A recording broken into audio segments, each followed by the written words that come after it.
Evelyn Parker was 28, the kind of quiet that made people lean in rather than look away, and the kind of stubborn that came from learning early that beauty didn't arrive as a gift, you assembled it, patiently, with your own hands. She had grown up in a wind-bent coastal town north of Boston where salt clung to the porch railings and gulls heckled everyone without mercy. Her mother, Patricia, worked double shifts at a pharmacy and stitched hemlines at night, turning their tiny rental into a revolving atelier of hand-me-down miracles. Evelyn learned color first from the ocean, a dozen blues within a single square of water, and composition from the way her mother rearranged furniture to make space for a life that was always a little too big for the room it was in. She sketched on the backs of receipts and cereal boxes until an art teacher slid a scholarship application into her backpack like contraband. At design school, she wasn't the prodigy who dazzled on day one, she was the late-night grinder whose hands smelled of graphite and whose eyes kept noticing. She failed a studio critique that left her walking home in the rain with her models dissolving in their cardboard boxes, and she passed quietly, one project at a time, until she understood how space whispered feelings into people. Rent was a second adversary. She bartended at weddings she couldn't afford, arranged flowers for lobbies she couldn't enter, and sublet a room with a window that faced a brick wall, but she pinned color swatches to that brick in her mind and called it a view. She dreamed of a studio with her name on the door, of a client who would trust a first draft, and of a life designed, not accepted. There was an unopened envelope in her dresser from a man who said he might be her father.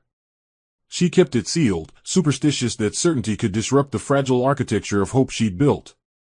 Daniel Carter was 31 and fluent in the choreography of entrances, a tilt of the chin that turned lights into allies, a handshake calibrated by the arc of a camera lens, a smile that showed humility without surrender. In corporate PR, he'd learned to treat perception like currency, carefully accumulated and ruthlessly defended. His family had given him an early education in optics. Richard Carter, retired senator, read newspapers like mirrors and mistook reflections for proof. Eleanor, Daniel's mother, curated life the way a museum curates a gallery, only the flattering pieces make it onto the wall.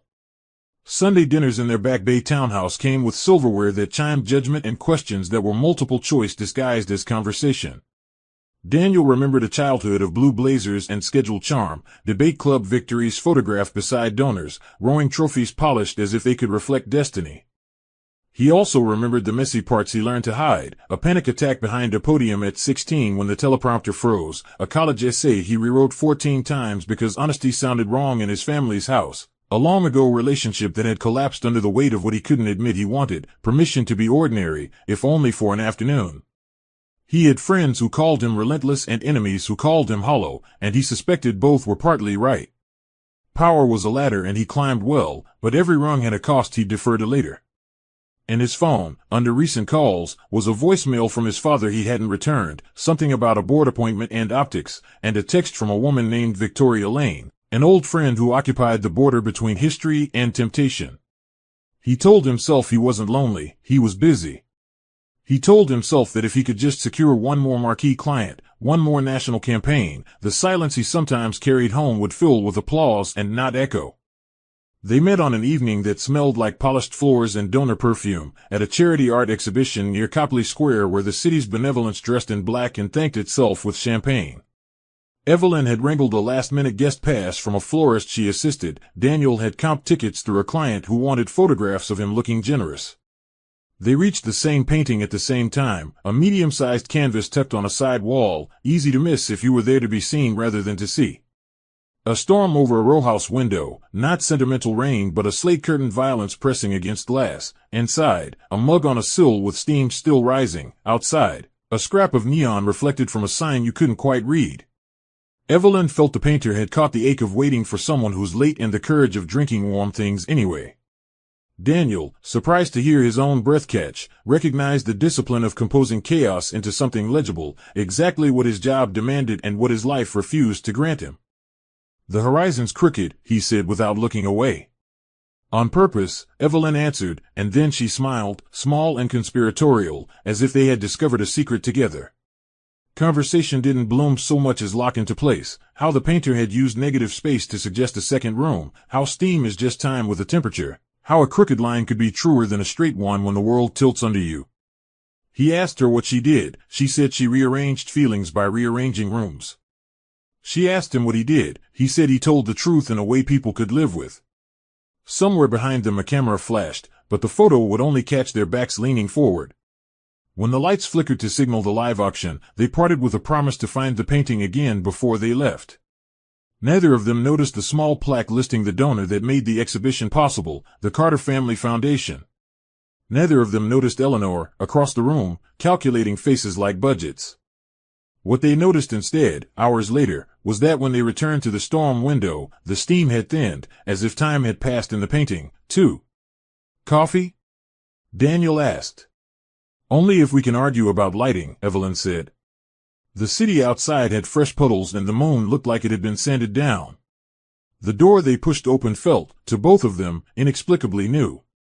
Evelyn's apartment was a second-story walk-up above a corner bookstore in Cambridge, its hardwood floors creaking like an old friend and the kitchen just large enough to fit a stove, a tiny fridge, and a folding table pushed against the window. She had painted one wall in soft, dusty teal, the only splash of extravagance in an otherwise functional space. Her closest friends, Maya Thompson and Liam Brooks, were regular fixtures here. Maya, a vibrant, sharp-tongued photographer, had a talent for capturing the parts of people they didn't even know were worth framing. She often sprawled on Evelyn's couch editing shoots while drinking coffee too strong for most humans. Liam, Evelyn's childhood neighbor and now a culinary school graduate, always came bearing food, lavender shortbread, citrus-glazed salmon, or whatever recipe he was perfecting for the small restaurant he dreamed of opening. They were her constants, the kind of friends who had seen her ugly cry on the kitchen floor over late rent and also seen her win her first design award, cheering louder than anyone else in the room. Their evenings together were a kind of refuge, Maya tossing out dating advice neither Evelyn nor Liam ever took, Liam recounting his disastrous attempts at networking with pretentious food critics, and Evelyn sketching ideas on napkins while the other two heckled her over how no one cares about the color temperature of a lamp. These nights kept her grounded, and though she never said it out loud, Evelyn knew she was luckier than most. People like Maya and Liam were the scaffolding that kept her from collapsing when the weight of her ambitions pressed too hard. Daniel's life was stitched from a different fabric entirely, the kind that came pre-ironed and dry-cleaned. His condo in Back Bay was minimalist in a way that whispered of both wealth and a need for control, white leather sofas, dark wood shelving displaying curated travel mementos, floor-to-ceiling windows that framed the Charles River like a living painting. His social circle orbited around business lunches at the Capitol Grill, rooftop cocktail hours, and gallery openings where everyone knew the right moment to laugh. Adam Pierce, his best friend since prep school, was a corporate lawyer with a poker face so precise it might as well have been carved. Adam's loyalty to Daniel was unquestionable, though his moral compass sometimes wavered toward convenience rather than principle. Then there was Victoria Lane, blonde, magnetic, and carrying the subtle perfume of old money and carefully constructed charm. She and Daniel had met in college, bonded over shared ambitions and mutual cynicism about true love, though Victoria's interest in him had always lingered just beneath the surface, unacknowledged but never absent. Daniel's world was fast-moving, image-conscious, and calculated. Every conversation was a transaction, every appearance a subtle campaign. There was no place for unvarnished vulnerability, no room for people who didn't understand the rules, or worse, refused to play by them.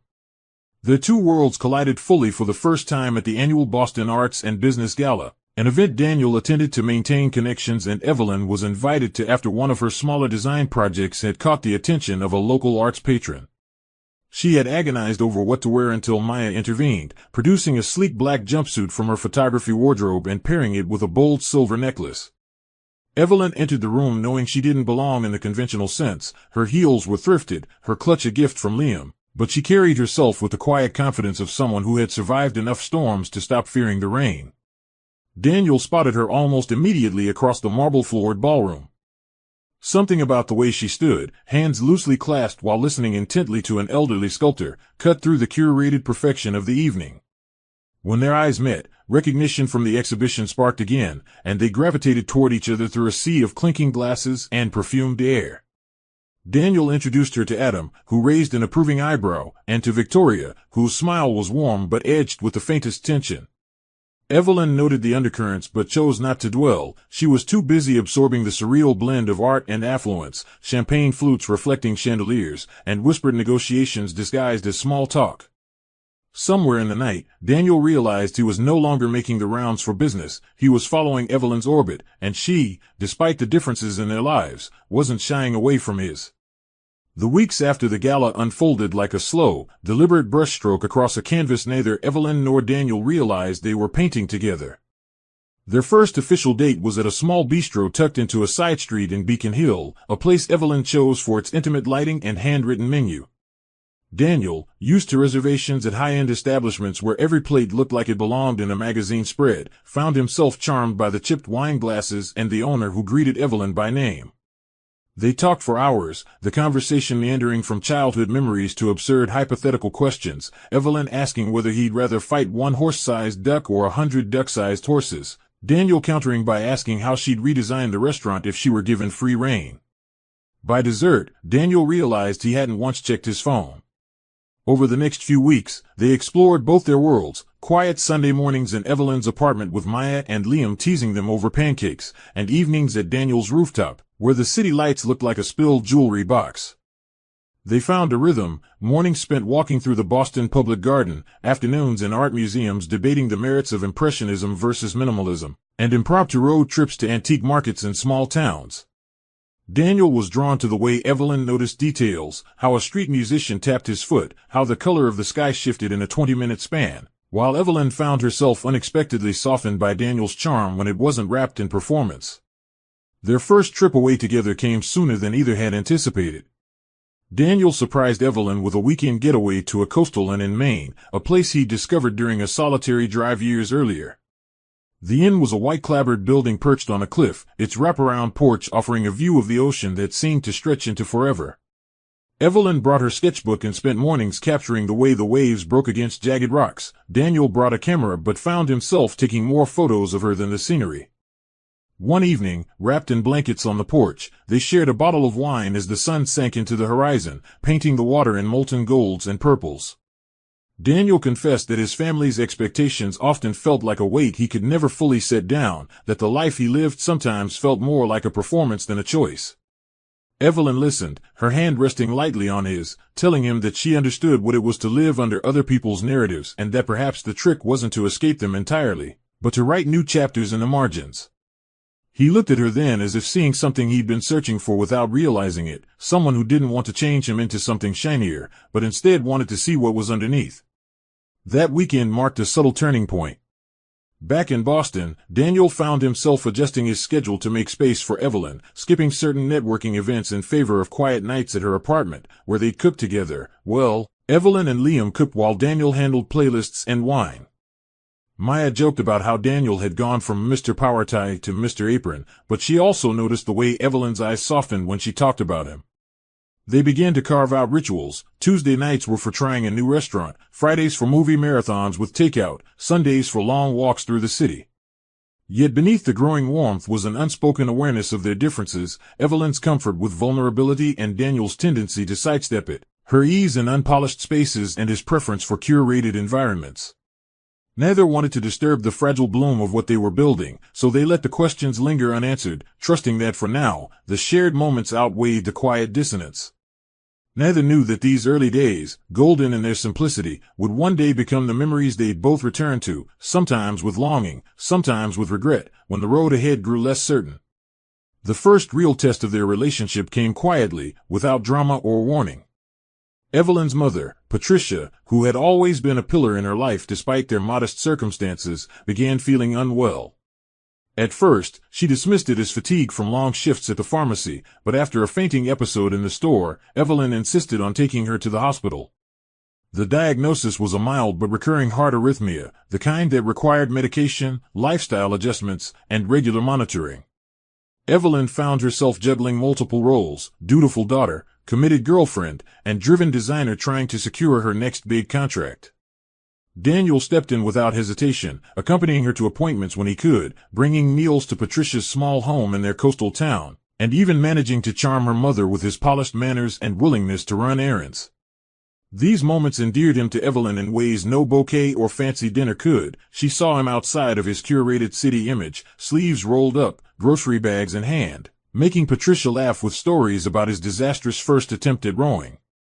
Still, Evelyn felt the strain of balancing everything, and late at night, she would quietly sketch designs by her mother's bedside, her pencil scratching against paper like a soft heartbeat in the silence. At the same time, Daniel was wrestling with his own set of challenges in the corporate world. A new, high-profile account had landed on his desk, a campaign for a luxury brand that promised prestige but came with impossible deadlines and political maneuvering within the firm. One particular colleague, Martin Gaines, had been angling for the same project and wasted no opportunity to undermine Daniel. Anonymous errors began appearing in Daniel's presentations, data mysteriously went missing from shared files, and whispers circulated in the office about whether he could handle the account. Daniel, who had built his reputation on precision and reliability, felt the pressure mounting, each day a tightrope walk over the possibility of professional embarrassment. Evelyn noticed the tension in his jaw during their dinners and the way his eyes would glaze over when she talked about paint samples or fabric swatches. When she asked, he brushed it off as just work, but she could see the wear in his posture. One rainy evening, after a particularly grueling week for them both, Daniel appeared at Evelyn's door with 2 paper cups of coffee and a quiet request, "Let's just walk." They strolled through the slick streets, their umbrellas tilted toward each other, passing shop windows fogged with the warmth of other people's lives.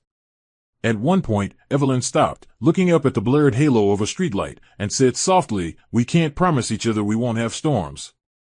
But maybe we can promise to share the umbrella when they come." Daniel laughed, a sound that carried relief, and admitted that Martin had been trying to sabotage him. Evelyn told him about her fears for her mother's health, the worry that kept her awake. The rain drummed steadily, a backdrop to their unvarnished honesty. They stood there for a long time, wet shoes and all, and in that moment, they weren't the PR powerhouse and the ambitious designer, they were just 2 people trying to hold the line together against the things they couldn't control. It was a vow of sorts, unspoken but deeply felt, that whatever storms came, they'd meet them side by side.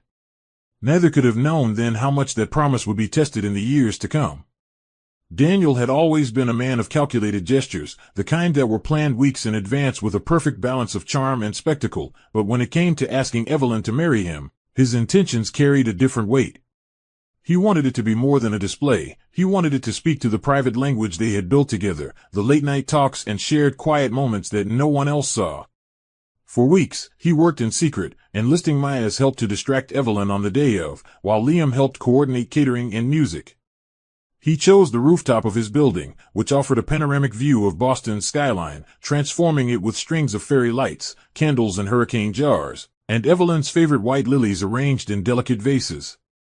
A small jazz trio was hired to play softly in the background, weaving notes into the summer air.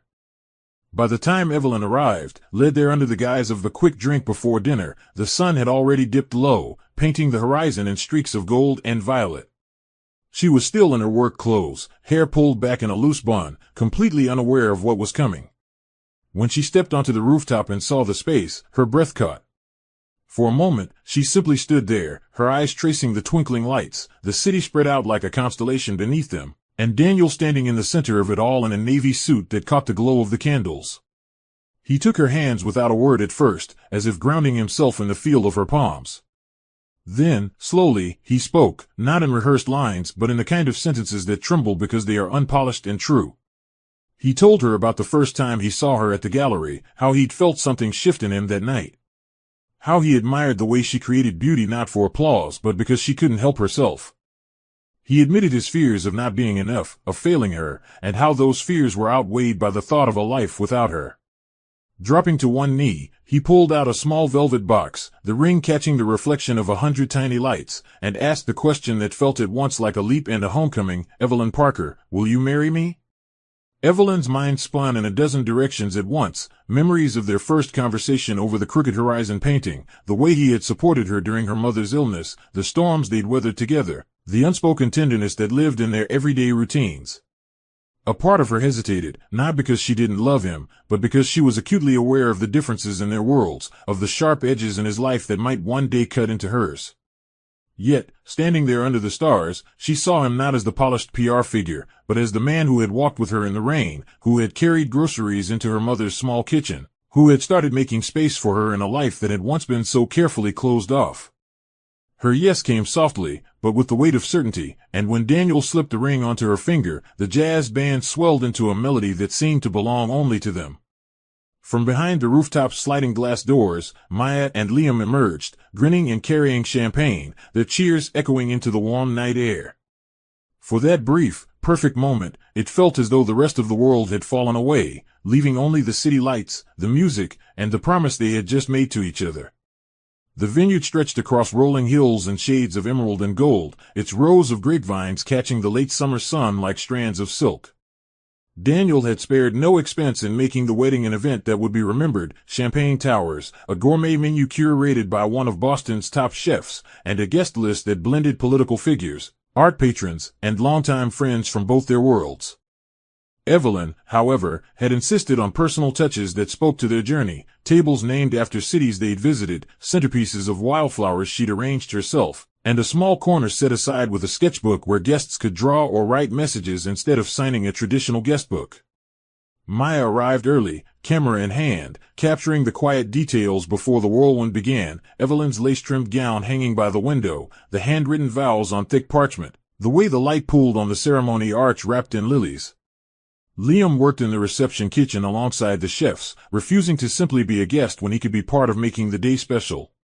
As Evelyn looked out at the sea of familiar and unfamiliar faces gathering on the lawn, she caught sight of her mother, Patricia, dabbing her eyes and smiling with that particular blend of pride and wistfulness that only mothers seem to master.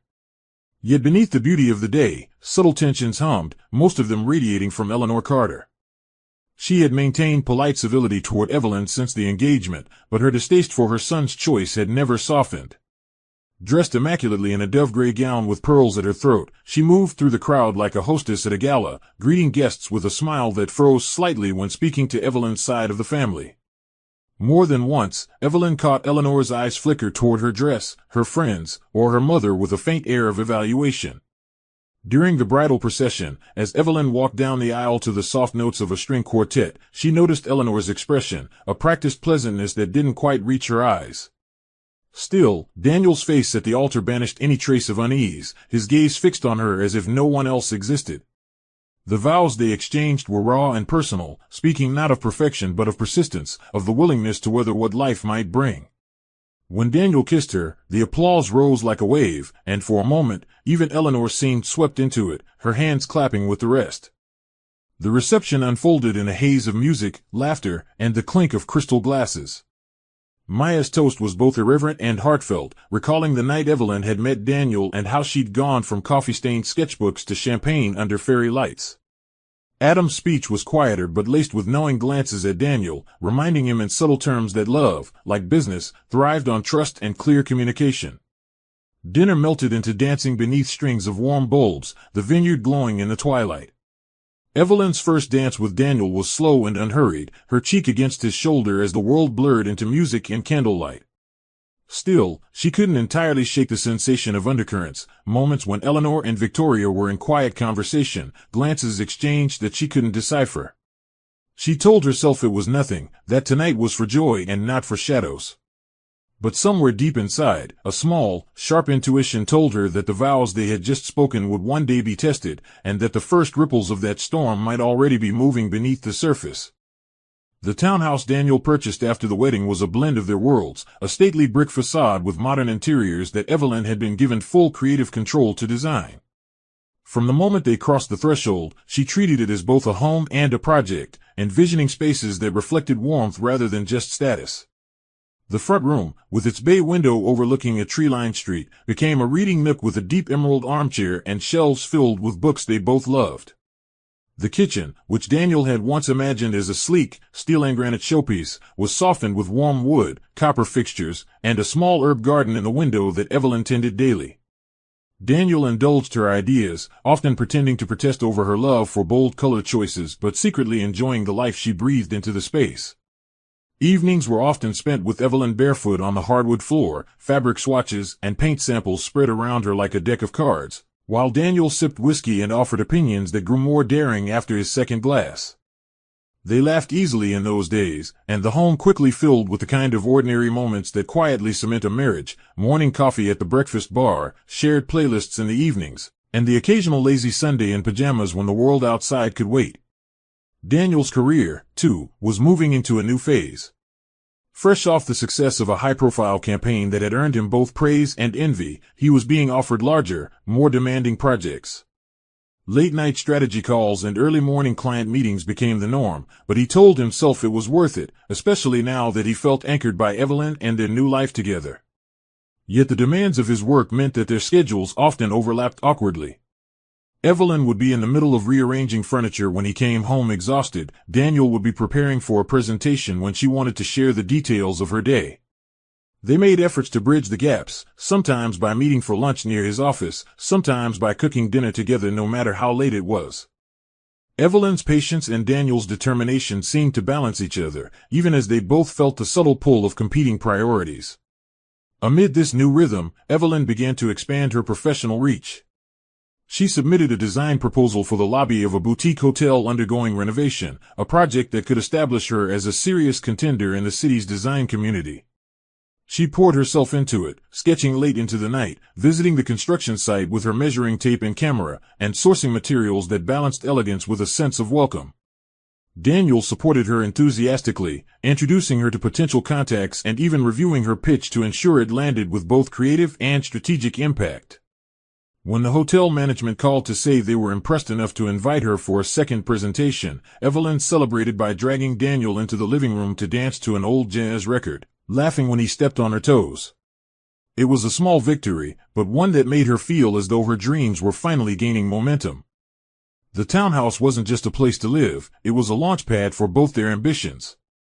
And in those moments, when the weight of their schedules lifted and they simply enjoyed what they were building together, it felt as though nothing could undermine the foundation they were laying, brick by brick. It began subtly, almost imperceptibly, the way fine crystal might develop hairline fractures that only catch the light if you tilt it just so. Daniel started working later, often returning home long after Evelyn had gone to bed.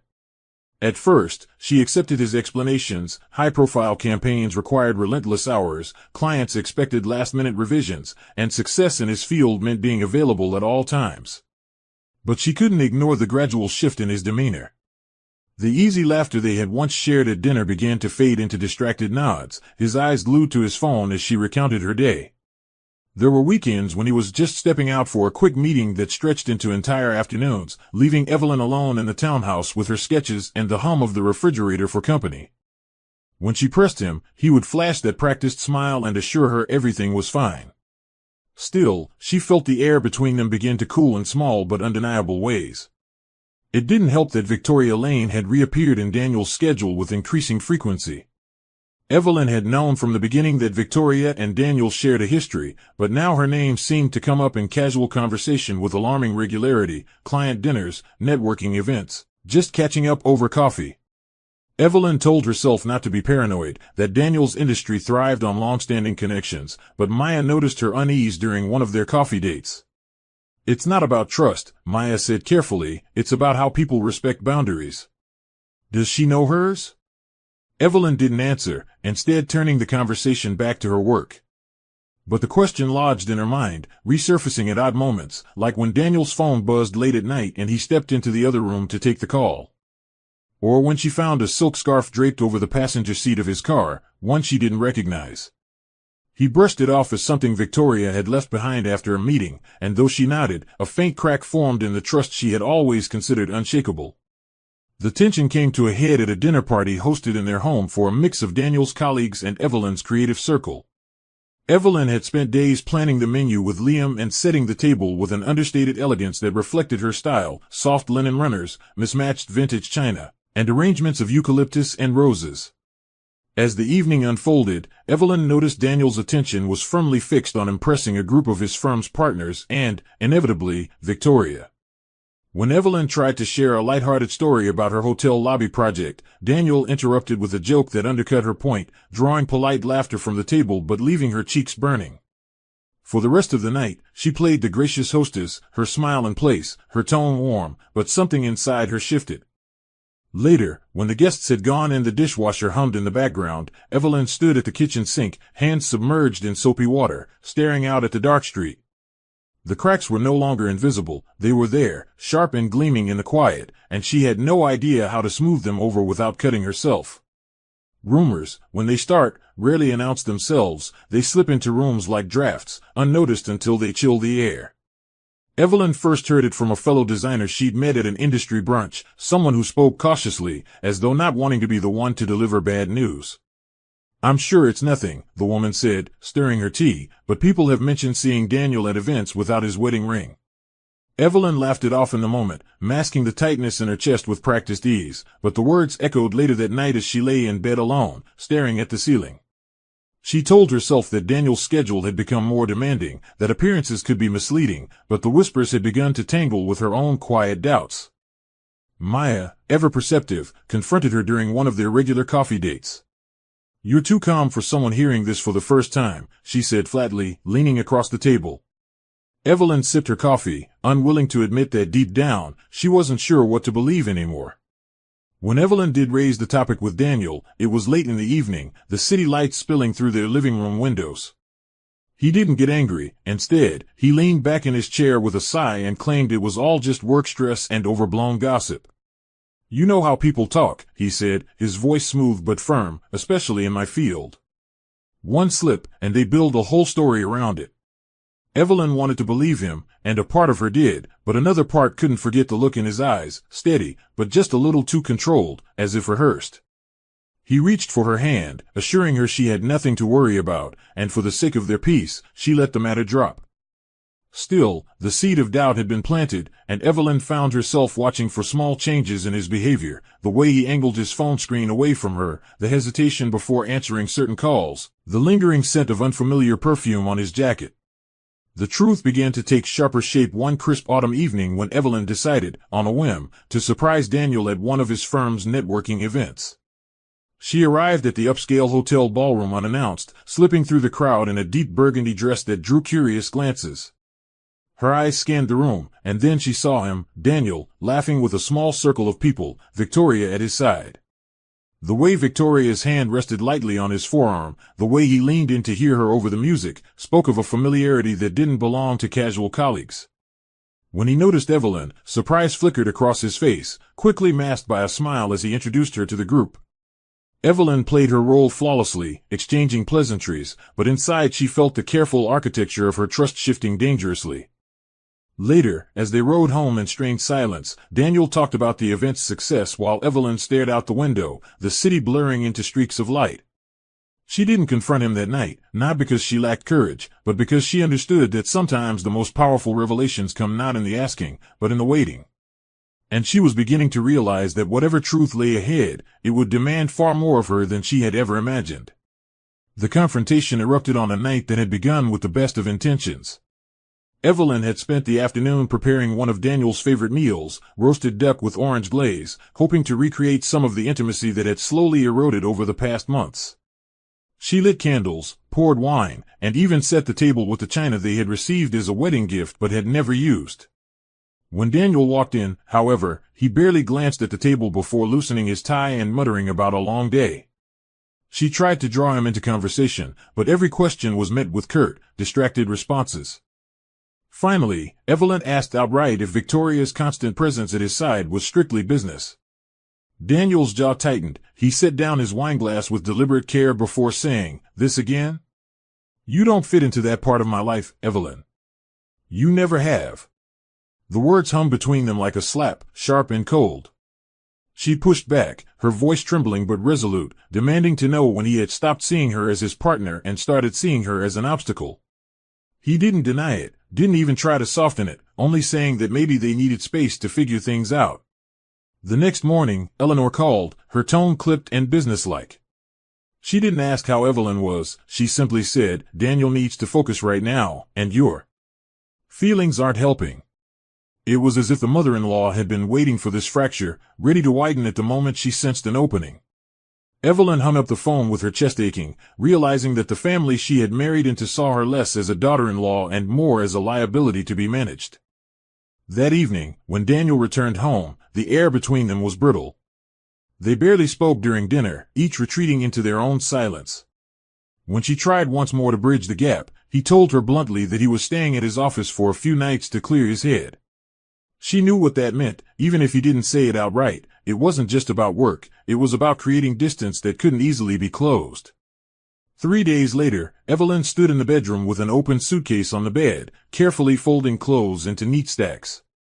Her movements were slow, deliberate, almost ceremonial, as if acknowledging the end of something sacred. Patricia had offered to let her stay at her coastal home for as long as she needed, and Evelyn accepted, not because she wanted to leave, but because staying felt like drowning in shallow water.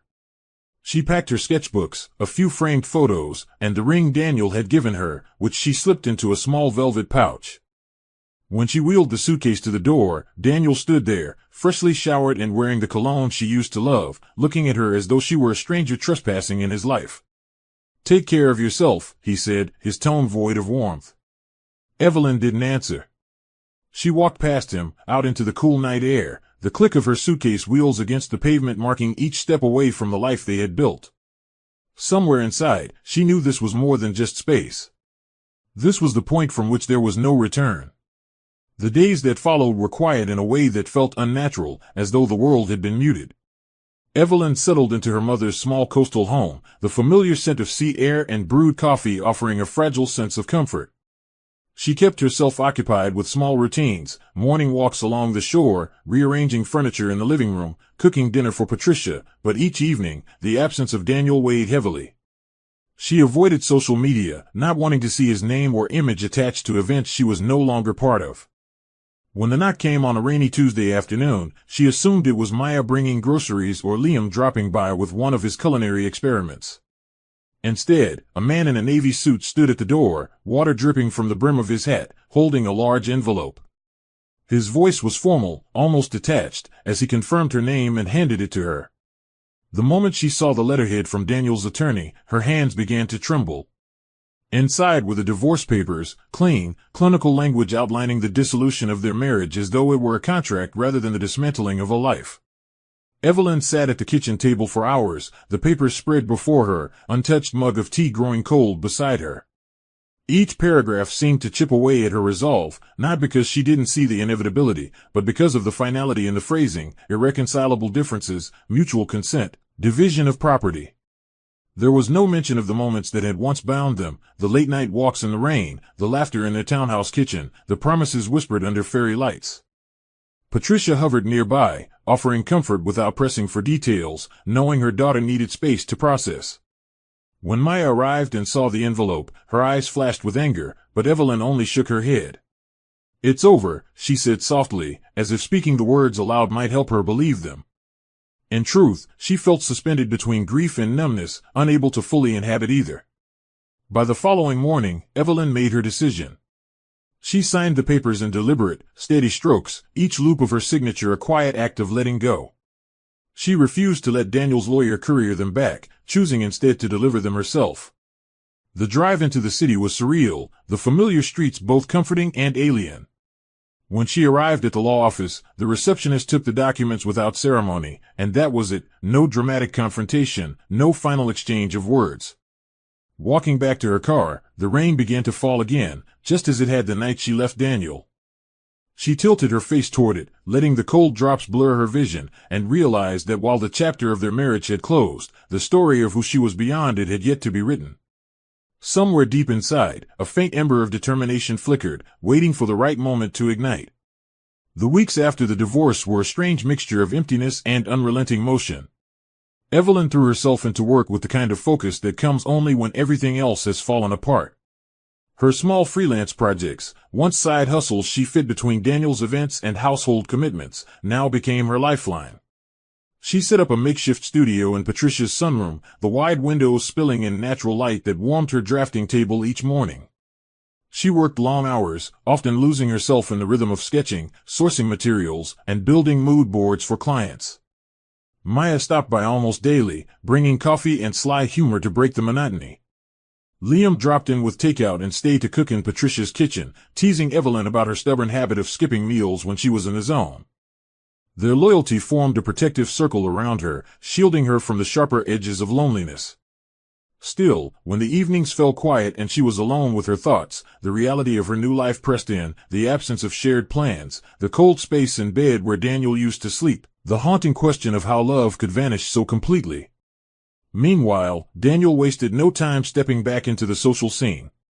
The gossip pages were quick to document his appearances with Victoria, at gallery openings, wine tastings, and charity luncheons.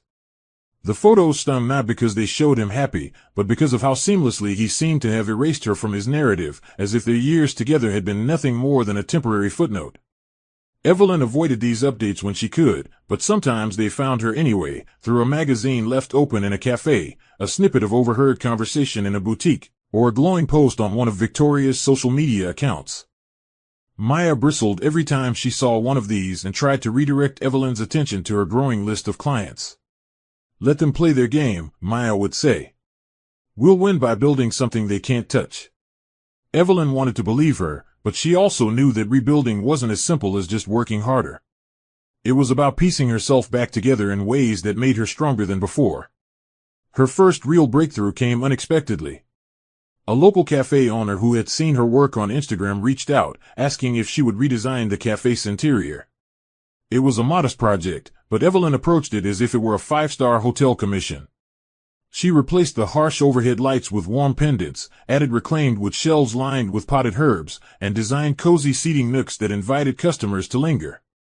When the cafe reopened, the buzz was immediate. Customers posted photos of the space, praising its inviting atmosphere. A local lifestyle magazine featured the project in its Best of the City spread, giving Evelyn her first real press.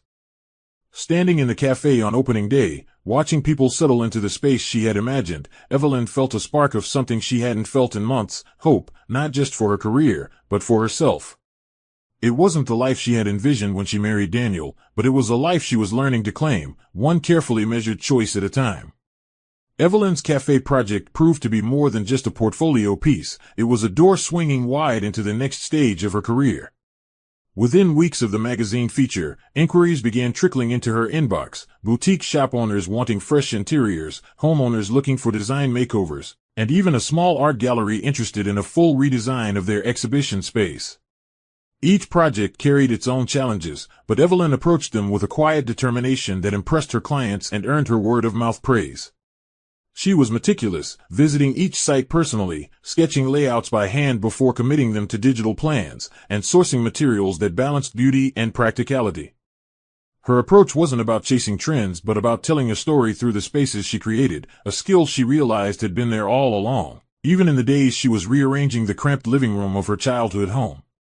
Maya photographed her completed projects, capturing the warmth and depth Evelyn infused into every corner, while Liam catered some of her client reveal parties, turning them into full-sensory experiences. Slowly, Evelyn began to see her name not just in small local features, but in regional design blogs and trade publications. The recognition was intoxicating, but she kept her focus steady, reminding herself that this was about building something lasting, not just collecting headlines. Daniel, however, couldn't help but notice her ascent. Though he never reached out directly, Evelyn heard from mutual acquaintances that her ex-husband had seen the magazine spreads and the glowing reviews. He didn't look thrilled, one former colleague of his confided over coffee.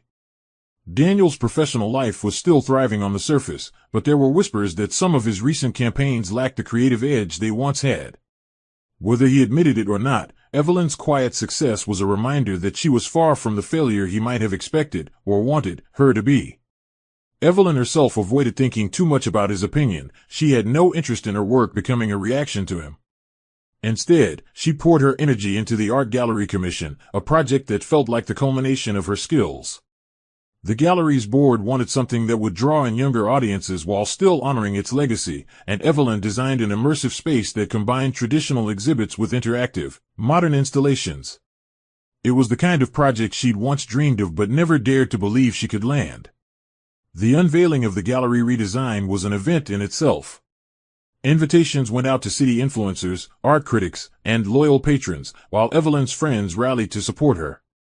On the night of the opening, she arrived in a deep navy gown, her hair swept up to reveal the delicate silver earrings Patricia had given her that morning. The space was alive with movement, guests drifting from installation to installation, pausing to take in the carefully chosen lighting that made each piece glow. Art critics nodded approvingly, gallery owners whispered her name, and for the first time since her marriage ended, Evelyn felt wholly present in her own story. A local morning TV host approached her during the reception, praising her vision and inviting her for an on-air interview later that week.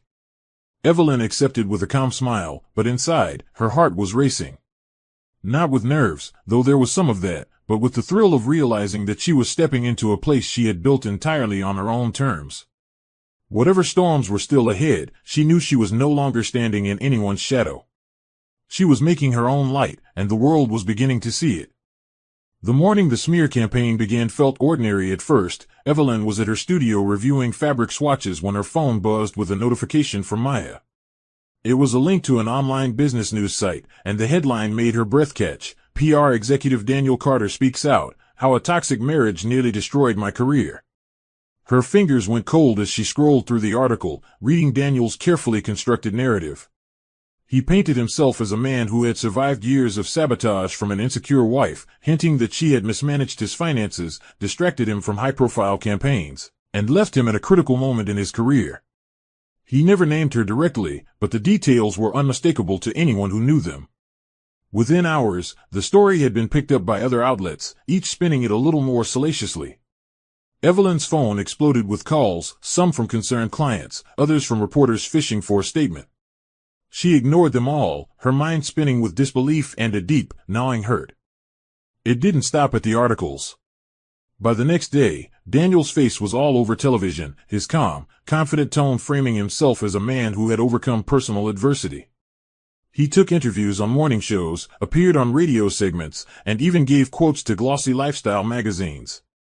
His PR expertise was on full display, and Evelyn realized with chilling clarity that he was using every tool in his arsenal to rewrite history. The campaign escalated further when billboards appeared across the city, large, bold images of Daniel paired with vague, damaging slogans about rising above betrayal and knowing when to cut dead weight. To the public, it was branding genius. To Evelyn, it was a public execution of her character. One morning, as she drove to a client meeting, she passed a massive billboard with a shadowed silhouette of a woman, clearly meant to be her, under the words, "Some people will drag you down if you let them." She pulled over, hands gripping the steering wheel, forcing herself to breathe. Social media became another battlefield. Daniel's professional accounts posted curated images of him at charity events, shaking hands with industry leaders, each caption laced with subtle jabs about resilience and escaping negativity. Influencers in his circle began echoing his talking points, sharing cryptic posts about knowing your worth and cutting out toxic influences. Even people Evelyn barely knew started messaging her, some to offer sympathy, others to pry for gossip. The worst blow came when a former client, swayed by the media storm, backed out of a nearly finalized contract, citing concerns about public perception. Evelyn sat in her studio that evening, surrounded by the projects she had fought so hard to build, feeling the weight of Daniel's calculated destruction pressing in on all sides. She knew this wasn't just about their failed marriage, it was about him winning the narrative. And if she didn't find a way to fight back, she risked losing everything she had worked for, one headline at a time. In the days that followed, the smear campaign's effects rippled through every corner of Evelyn's professional life. 2 more clients abruptly canceled their projects, citing timing issues that she knew were excuses. A hotel lobby renovation she'd been negotiating for months suddenly went to another designer. Everywhere she went, she felt the weight of sidelong glances, at the grocery store, at networking events, even walking into her favorite cafe. People who had once greeted her warmly now hesitated, their smiles tinged with awkwardness, as though they didn't know which version of her to believe, the hard-working creative or the caricature Daniel had drawn in the press. Maya was furious, pacing Evelyn's studio with her camera slung over her shoulder like a weapon. "He's using the oldest PR trick in the book, repeat a lie often enough and people will believe it," she snapped. Liam brought pastries but barely touched his coffee, muttering about how he'd like to throw them at Daniel instead. Patricia suggested letting it blow over, but Evelyn knew better. Silence would be read as admission. The more Daniel spoke, the more his version of the story cemented itself as the truth. The turning point came one evening at a high-profile networking event that Evelyn almost skipped. Maya insisted she attend, reminding her that disappearing from the scene would only feed the narrative Daniel was spinning. Dressed in a sleek black dress that made her feel like she was wearing armor, Evelyn entered the ballroom with her head high, even as she felt the sting of whispered conversations following her. She moved through the crowd with careful grace, engaging in polite small talk and discussing her work without flinching. And then she saw him, Daniel, across the room, surrounded by industry figures and, inevitably, Victoria. His gaze flicked toward her, surprise quickly masked by a smirk. When their eyes locked, Evelyn felt an unexpected surge of calm. This wasn't about begging for vindication anymore. It was about reclaiming her own voice. She crossed the room with deliberate steps, stopping just short of his circle. "Daniel," she said, her voice steady, "we should talk." The small group fell silent, their attention split between curiosity and discomfort. Daniel, ever the showman, tilted his head and replied, always happy to have a civil conversation. Evelyn didn't match his false warmth. "You're free to tell your story," she said, "but when it starts damaging my work, my reputation, and my livelihood, you cross a line." The tension in the room thickened, even Victoria shifted uneasily. Daniel's expression faltered for a fraction of a second before he recovered, leaning into the kind of practiced charm that had always worked for him. But this time, Evelyn didn't waver. She left the conversation there, turning on her heel and walking away, every inch of her posture broadcasting that she was no longer a target, she was a contender. Maya caught up to her minutes later, grinning like she just witnessed the opening move in a game Daniel wasn't prepared to play. Evelyn realized then that the smear campaign might have cost her clients, but it hadn't cost her allies. And with the right plan, those allies could help her turn the tide. The morning after the networking event, Evelyn received an unexpected call from Adam Pierce. She hadn't spoken to Daniel's best friend since the divorce, and her first instinct was to let it go to voicemail. But something in the pit of her stomach urged her to answer. Adam's voice was low, almost guarded, as he admitted he'd been watching the smear campaign unfold with growing discomfort. "I've known Daniel for years," he said, "but what he's doing to you now, it's not right. And it's not just personal, Evelyn. Some of the things he's saying are crossing legal lines." Evelyn, still wary, asked why he was suddenly choosing to help. His reply was simple but telling, "Because I've seen enough to know this isn't about the truth anymore, it's about his ego. And I'm not going to stand by and watch him destroy you for sport." He offered her something tangible, emails, internal memos, and behind-the-scenes notes that showed how Daniel had coordinated the media spin, even going so far as to suggest fabricated anecdotes to journalists. It was evidence, and it was exactly what Evelyn needed to start defending herself. Not long after Adam's call, Evelyn was contacted by Sophie Reynolds, an investigative journalist known for taking on high-profile defamation cases. Sophie had been following the coverage of Daniel's personal story and suspected there was more to it. She proposed an in-depth feature to share Evelyn's side, not as a vindictive tell-all, but as a piece that could cut through the spin with facts and context. Sophie's reputation for fairness was well established, and her offer came with a promise: Evelyn would have full review of any quotes attributed to her. After a long conversation with Maya and Liam, Evelyn agreed, knowing that the longer she stayed silent, the more Daniel's version would harden into fact. The plan was risky. Going public could either restore her reputation or blow it up entirely. But Evelyn was done playing defense. It was time to start pushing back. They met late one evening in Sophie's office, a modest space filled with stacks of legal pads, recorder devices, and wall charts mapping out timelines. Adam joined them, slipping into the room with a manila envelope under his arm. Inside were printed emails showing Daniel giving instructions to his PR team to keep her on the defensive and to ensure no brand wants to touch her. Sophie's eyes sharpened as she read, already seeing the angles for her story. They mapped out a strategy. Evelyn would provide a detailed account of her marriage, the collapse of it, and the campaign that followed, supported by documented proof from Adam's files. Maya offered to supply photographs of Evelyn's recent work to balance the narrative, while Liam volunteered to connect them with former clients willing to vouch for her professionalism. As Evelyn left the office that night, the city streets slick from rain, she felt a shift inside her. For the first time in months, she wasn't just reacting to what Daniel did, she was preparing to act. And with unlikely allies stepping into her corner, she realized she wasn't as alone in this fight as Daniel might have hoped. Sophie's exposé went live on a Thursday morning, timed strategically to coincide with the peak of online traffic. The headline was deliberate, neither sensational nor meek, the other side of the story, an inside look at the woman behind the headlines. It began with a vivid description of Evelyn's recent work, her journey from a struggling art school graduate to a rising interior designer, and the growing recognition she'd earned before the media storm. Then, without flinching, it laid out the evidence, the leaked emails from Daniel's own team, the strategic talking points crafted to tarnish her reputation, and the testimonials from former clients and industry peers praising her professionalism and character. The article didn't stoop to pettiness. Instead, it dismantled Daniel's narrative with facts so precise that readers were left with little room for doubt.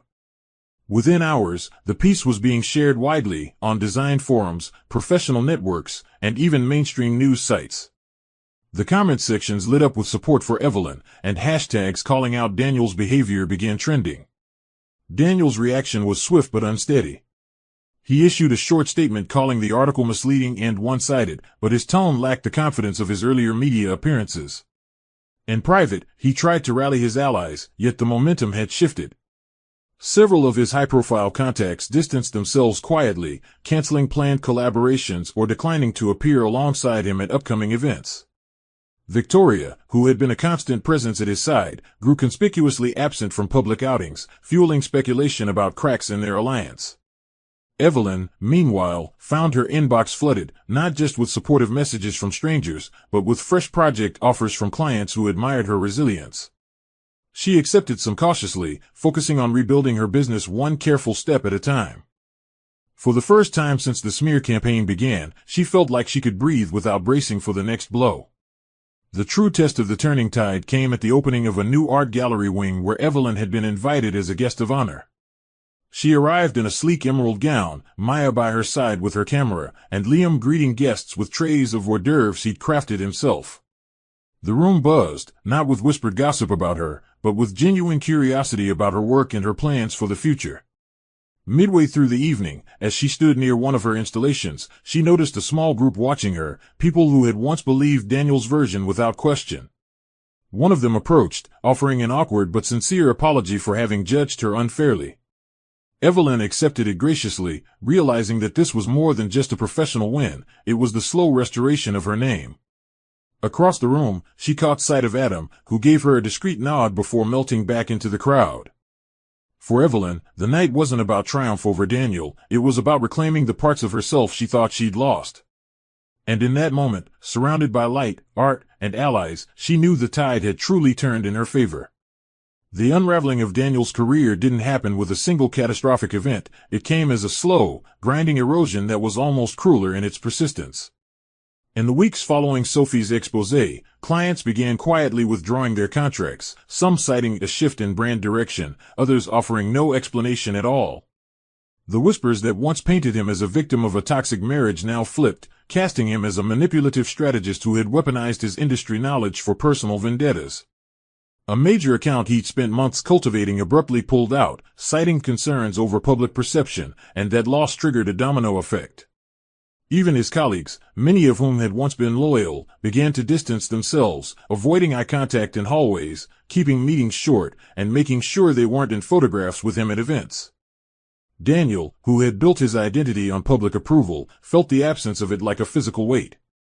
Victoria's departure was the first personal blow. She didn't make a scene, just stopped showing up, canceled dinner plans, and gradually let his calls go unanswered. When he finally cornered her at a private club to ask what had changed, she delivered her answer with a mixture of coolness and self-preservation. "You're not useful to me anymore, Daniel. And right now, being associated with you is bad for my image." It was a sharp reminder that the transactional nature of their relationship had always been its foundation. Alone in his luxury condo, Daniel began noticing the silence in ways he hadn't before, the lack of ringing phones, the absence of invitations, the way his email inbox filled with more spam than opportunity. Even his parents, once quick to parade his accomplishments, kept their distance. Eleanor's carefully worded message about riding out this difficult time came with an unspoken instruction to stay away from family gatherings until the scandal faded.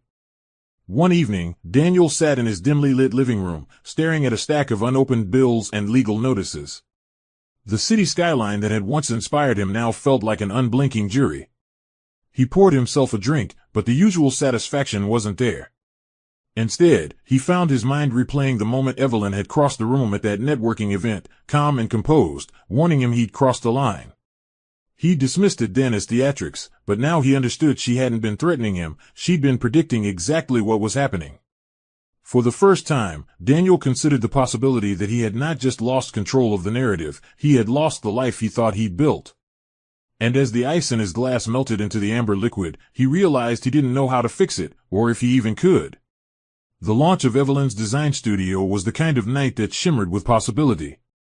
The space itself was a testament to her vision, an open-plan loft with soaring ceilings, exposed brick walls softened by cascading greenery, and carefully placed lighting that made every corner glow with warmth.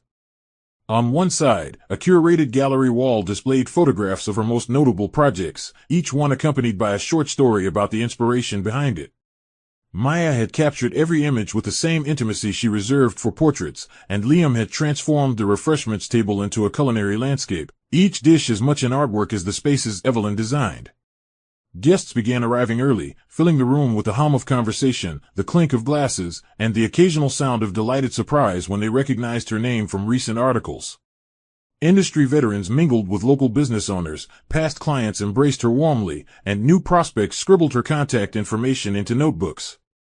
For Evelyn, the night wasn't just a celebration, it was proof that she had built something enduring from the rubble Daniel had tried to leave her in. As the evening progressed, Evelyn found herself giving a short speech, something she hadn't planned but felt compelled to do when Liam tapped his glass to get everyone's attention. She stood near the center of the loft, framed by a large floral installation Maya had designed, and spoke from the heart. She talked about the journey from a cramped sunroom in her mother's house to this moment, about the projects that had shaped her and the people who had stood by her when it would have been easier to walk away. She never mentioned Daniel by name, but everyone in the room understood the undercurrent of resilience that ran through her words. She thanked Maya for showing her how to see beauty through a lens, Liam for feeding both her body and her spirit, and Adam, who stood quietly in the back, for choosing truth over convenience. By the time she finished, the room erupted in applause, the kind that doesn't just acknowledge achievement but affirms it. After the speeches, Evelyn circulated among her guests, her laughter genuine, her posture light. The studio felt alive, not just with design but with possibility. Several attendees approached her with offers for future collaborations, and one prominent architect suggested partnering on a high-profile cultural center renovation. She could feel the shift in her reputation, no longer someone fighting to defend herself, but someone whose work spoke so loudly it drowned out the noise of the past. In a quiet moment near the end of the evening, Adam approached her, a faint smile tugging at his lips. "You've done more than prove him wrong," he said. "You've built something he can't touch." Evelyn met his gaze and realized he was right. Whatever Daniel's next move might be, it no longer mattered. She wasn't looking over her shoulder anymore, she was looking ahead. And as she glanced around her studio, filled with the people and the work that defined her now, she knew that this was more than a professional triumph. It was the reclamation of her story, told entirely in her own voice. The invitation to speak at the International Design and Architecture Conference arrived 2 weeks after the studio launch, printed on thick cream cardstock with gold embossing that seemed almost ceremonial. Evelyn read it twice before setting it down, letting the reality settle in. This was the kind of opportunity she had once only imagined while sketching in the corner of a cramped cafe, a platform where her work would be presented alongside some of the most innovative designers in the world. The conference was to be held in Lisbon, a city she had never visited but always dreamed of exploring, its cobblestone streets and tiled facades already alive in her imagination.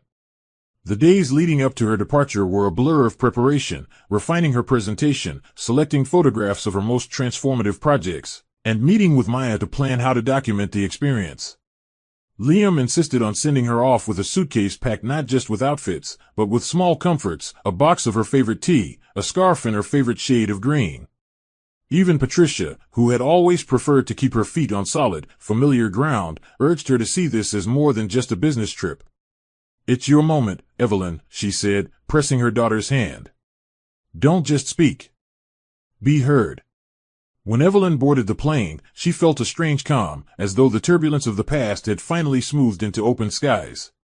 She spent the flight reviewing her speech, glancing occasionally at the sunrise spilling across the horizon.